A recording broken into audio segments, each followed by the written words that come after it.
The breaking point, the humanitarian vessel. Hope's Horizon drifted silently through the star-speckled void, its pristine white hull emblazoned with the universal medical symbol, a serpent-entwined staff glowing blue against the darkness of space. Inside the ship's primary surgical bay, Dr. Eliza Chen meticulously inspected her equipment, her movements deliberate and precise despite the fatigue etched into her features. "Final preparations complete, Doctor," announced her assistant, Dr. Raj Patel, sliding a tablet across the sterilized surface. "We'll reach Proxima Station in approximately 40 minutes." Eliza nodded, scanning the casualty reports with practiced efficiency. 300 injured, at least 80 critical. Mixture of human colonists and Luraxian refugees.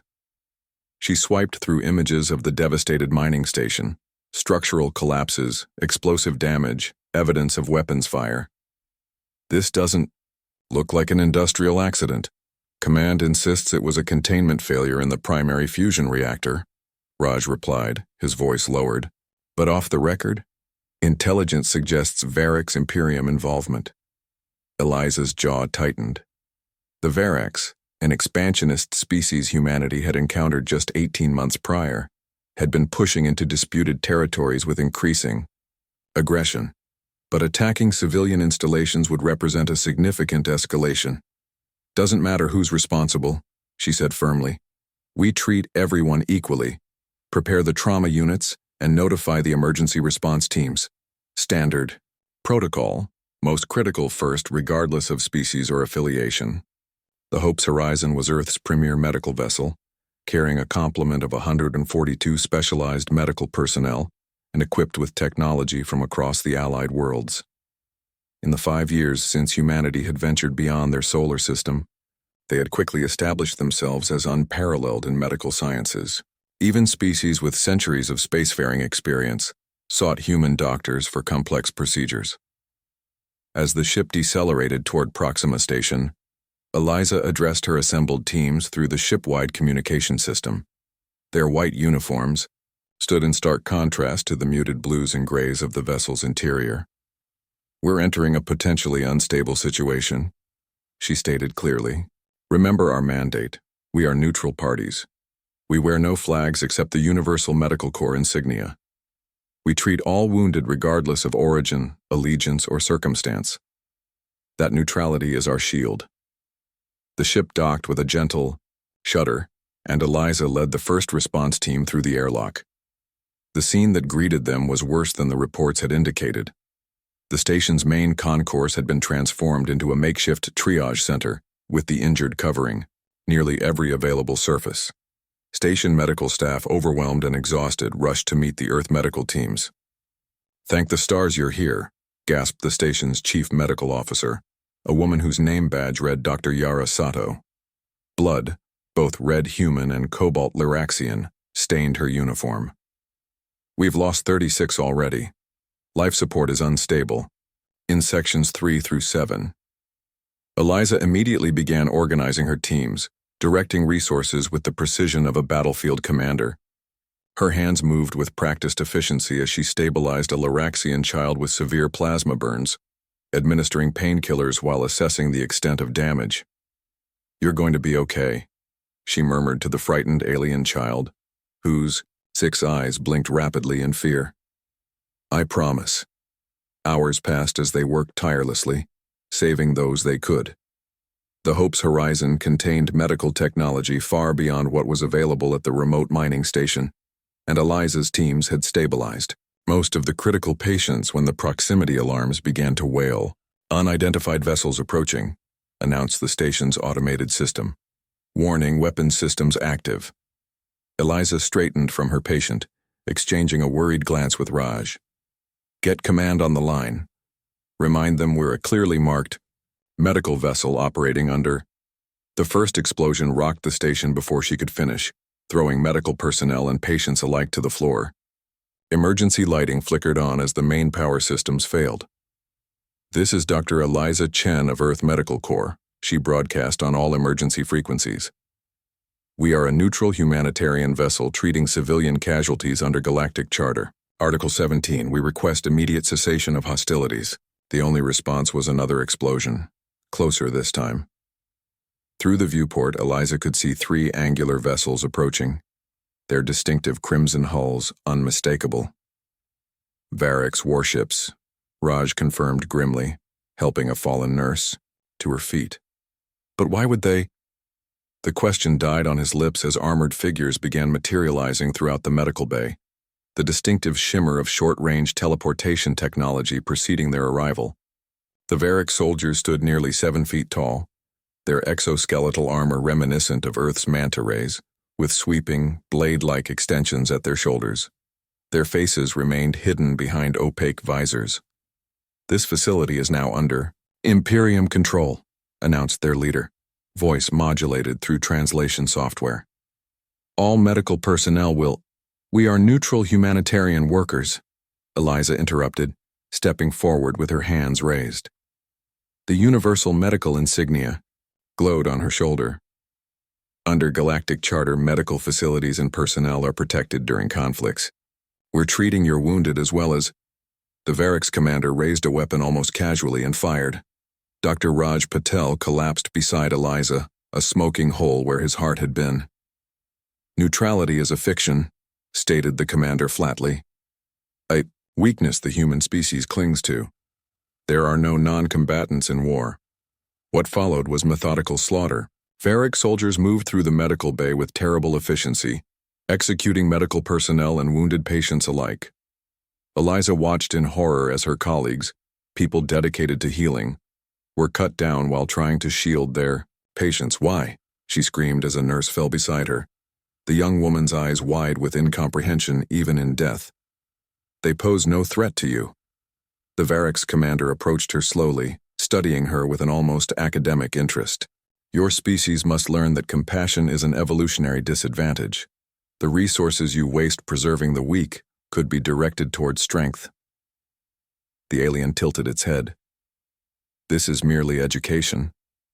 A blast struck Eliza in the shoulder, spinning her around. She collapsed among the bodies of her team and their patients, blood pooling beneath her. Through dimming consciousness, she activated her neural recorder, standard equipment for all field medical personnel, capturing everything. As darkness claimed her, the commander's final words echoed in her mind. "Humans must learn that the galaxy does not reward mercy." Admiral Helena Voss stood rigidly before the Earth Defense Council, her weathered face betraying no emotion as the recording ended. The council chamber remained silent.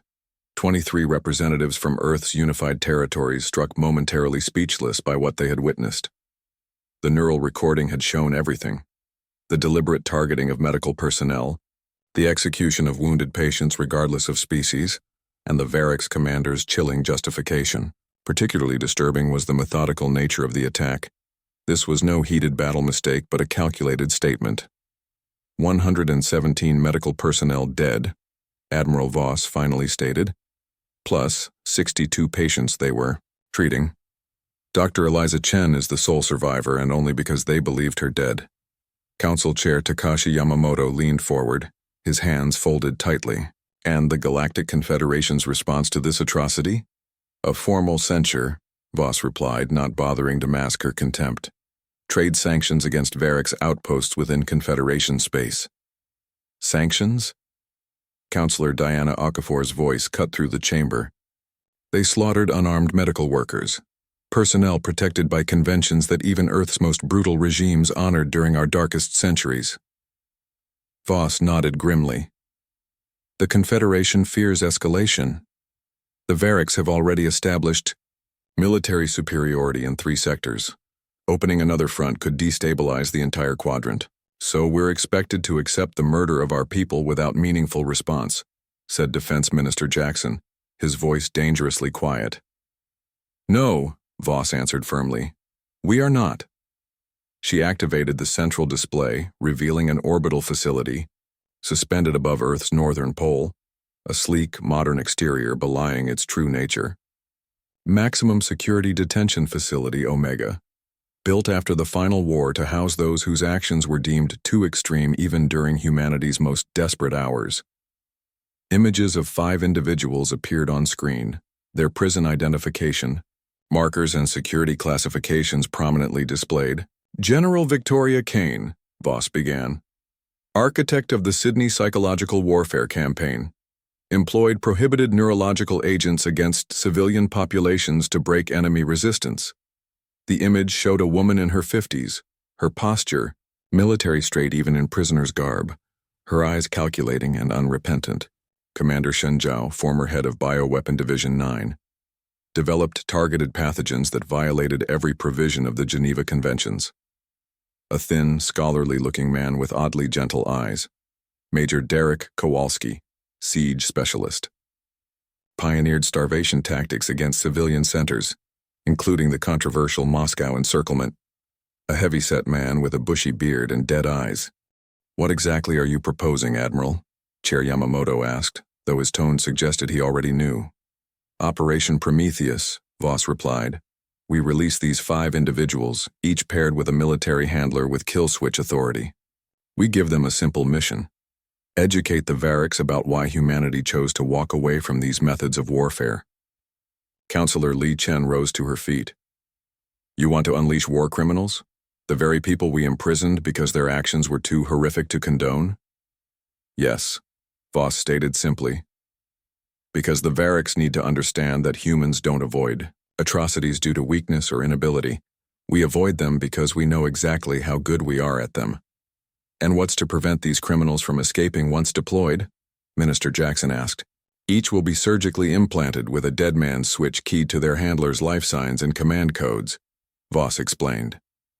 If they attempt to flee or exceed mission parameters, their handlers can terminate them instantly. They succeed in their mission, they earn commutation of their sentences to supervised release. They fail or attempt escape, they die. You've already selected these handlers, I assume? Yamamoto inquired. Voss nodded and brought up a new image, a hospital bed containing a bandaged figure connected to medical equipment. Dr. Eliza Chen, she said quietly. She's requested to personally oversee General Kane. Gasps filled the chamber. She survived? Counselor Okafor asked. Barely, Voss confirmed. A rescue team found her under the bodies of 3 patients she tried to protect. She's undergone extensive reconstructive surgery and cybernetic replacement of her left arm and shoulder. Her recovery has been remarkable. Chair Yamamoto studied the image thoughtfully. She volunteered for this? A doctor? She insists on being present, Voss replied. To ensure the Variks understand exactly why these methods were abandoned, not from inability, but from choice. The council chamber fell silent again as the members contemplated the decision before them. Eventually, Counselor Li spoke again. If we do this, we're no better than the Variks, she said softly. We'd be betraying the very principles that define modern humanity. Admiral Voss met her gaze directly. No, Counselor. We'd be reminding the galaxy why those principles matter, not because we're incapable of breaking them, but because we know precisely what happens when we do. Chair Yamamoto called for a vote. One by one, council members registered their decisions. The final tally appeared on the main display. 18 for, 5 against. Operation Prometheus is approved, Yamamoto announced, his voice heavy. With one condition, this remains completely classified. The official record will show only a proportional military response to Variks' aggression. Voss nodded. Understood, Mr. Chair. And Admiral, Yamamoto added as Voss turned to leave. Make absolutely certain they understand their purpose. This isn't about revenge. It's about teaching the Variks why humanity walked away from its darkest capabilities. I'll make that clear, Voss replied. But I suspect the Variks won't appreciate the distinction. Retribution unleashed. The secure medical facility beneath Earth Defense Headquarters hummed with subdued activity as Dr. Eliza Chen examined her reflection in the polished surface of a medical instrument. The left side of her face bore intricate scarring where Variks plasma had burned through flesh to bone. Her left arm, now a matte black cybernetic prosthesis, flexed with mechanical precision as she tested its responsiveness. The neural interface is functioning at 98% efficiency, remarked the attending physician.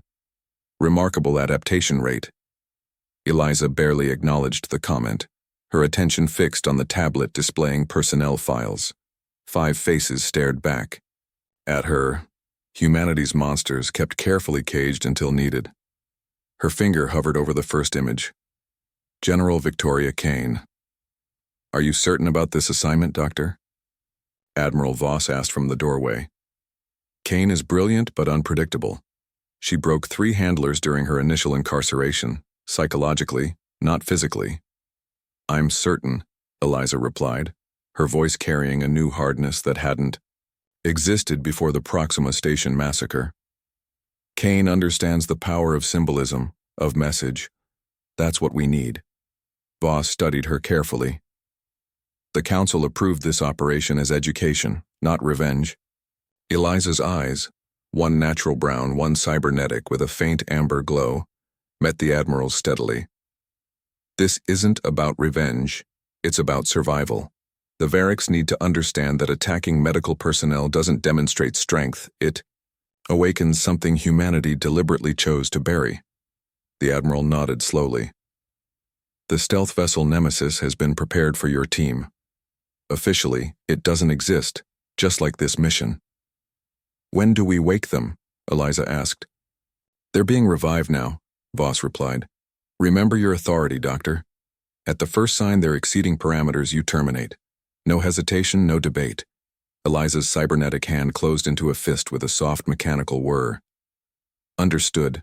The briefing room aboard the Nemesis maintained a deliberately uncomfortable temperature, a psychological tactic suggested by the ship's AI to keep the assets slightly on edge.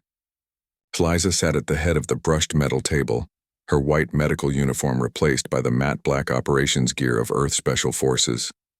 The left sleeve had been modified to accommodate her cybernetic arm. The door slid open with a pneumatic hiss and 5 individuals entered, escorted by armed guards. Despite years in cryostasis, they moved with the calculated precision of predators, eyes immediately cataloging exits, potential weapons, tactical positions. General Victoria Kane led the group, her silver-streaked black hair cut into a severe, military style.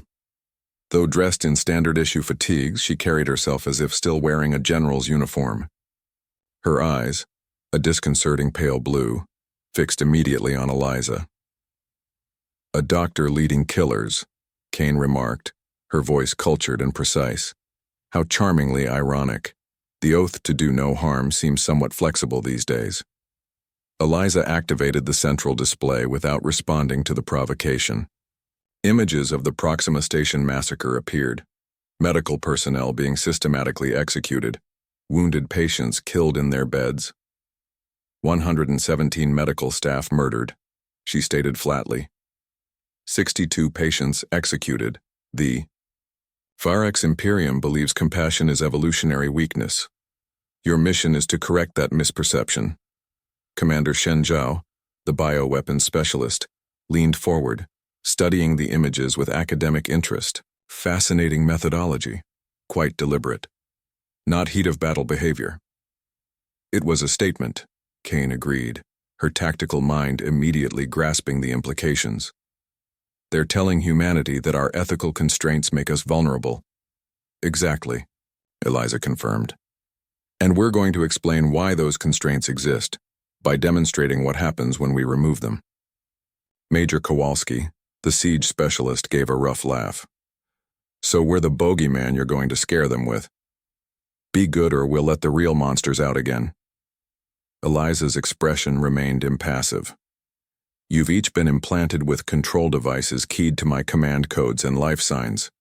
Step outside mission parameters, attempt to escape, or threaten any non-Variks life form and you die instantly. Succeed, and your sentences are commuted to supervised release.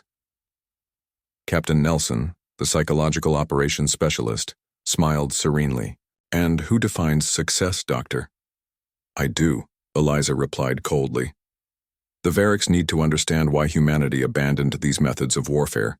You will demonstrate, I will explain, and then we leave. She activated another display showing a remote Variks outpost near the edge of Confederation space. This is your target, a military installation disguised as a research facility. Intelligence confirms it was the staging ground for the Proxima attack. Lieutenant Colonel Rodriguez studied the schematics with professional interest. Structural weaknesses here, and here, he noted, pointing to various sections. Curious design flaw in their life support redundancies. You have 48 hours to prepare your specialties, Eliza continued. Commander Zhao, you are expressly forbidden from creating anything with long-term environmental impacts or cross-species transmission capability. The thin scientist nodded, clearly already formulating plans. Questions? Eliza asked. Kane tilted her head slightly. Just one. What changed, Doctor? What made humanity decide that people like us should be unleashed again? Eliza's cybernetic eye glowed slightly brighter. They killed patients under my care. They executed medical staff trying to save lives. They crossed a line humanity established even during our most brutal conflicts. She stood, her posture rigid.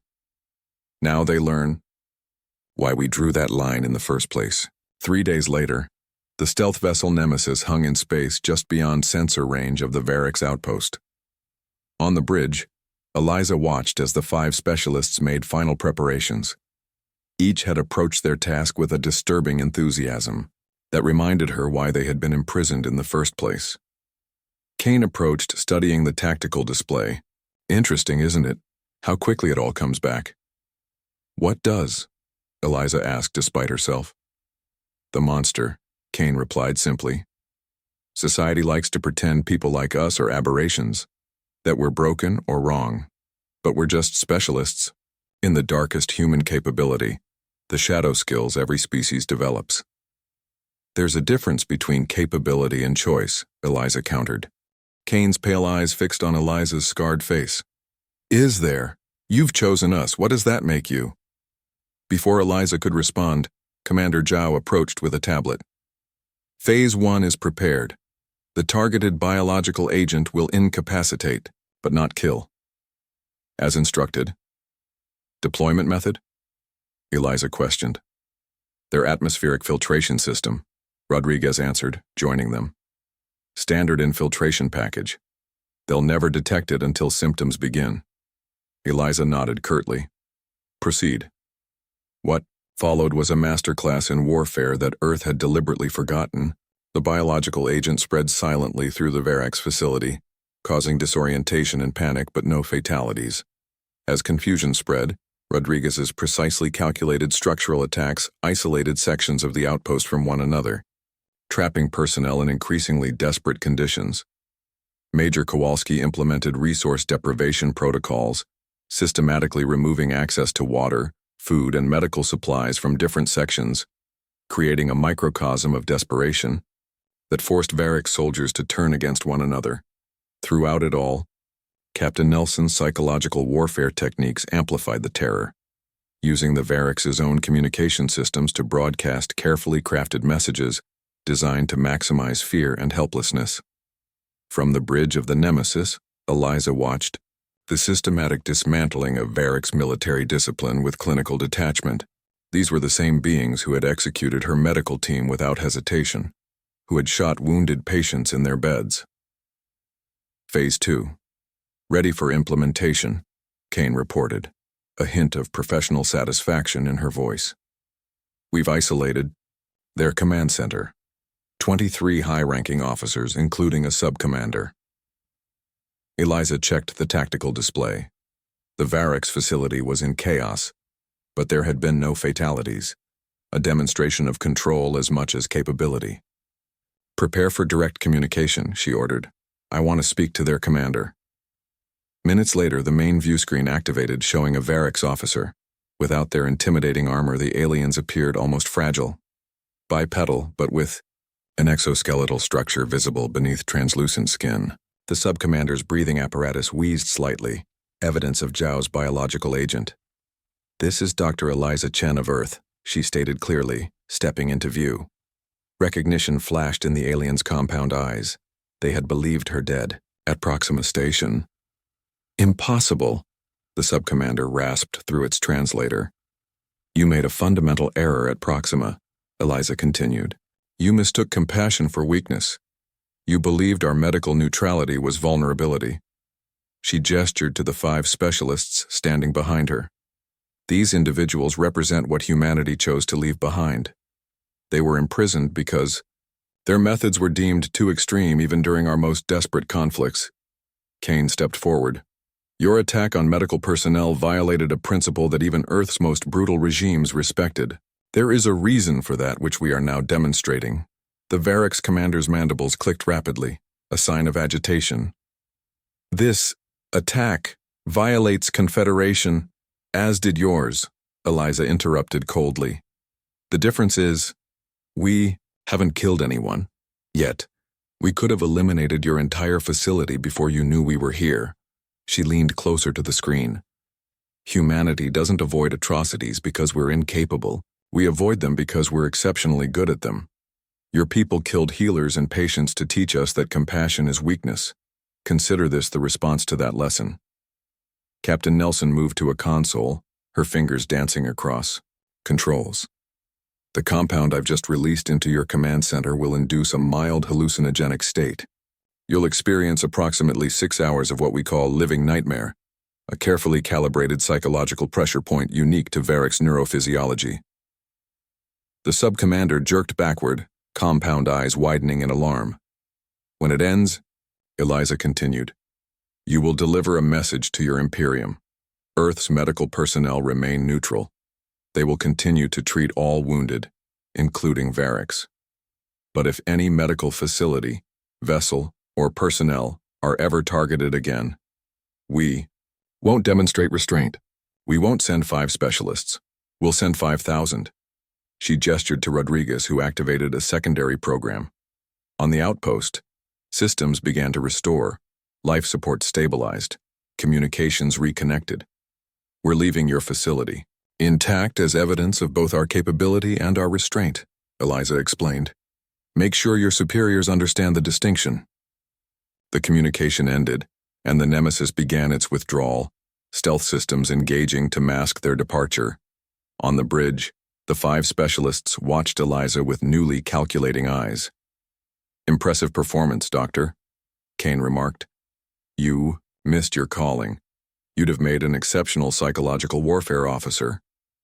Eliza turned to face them, her expression unreadable. No, I made my choice.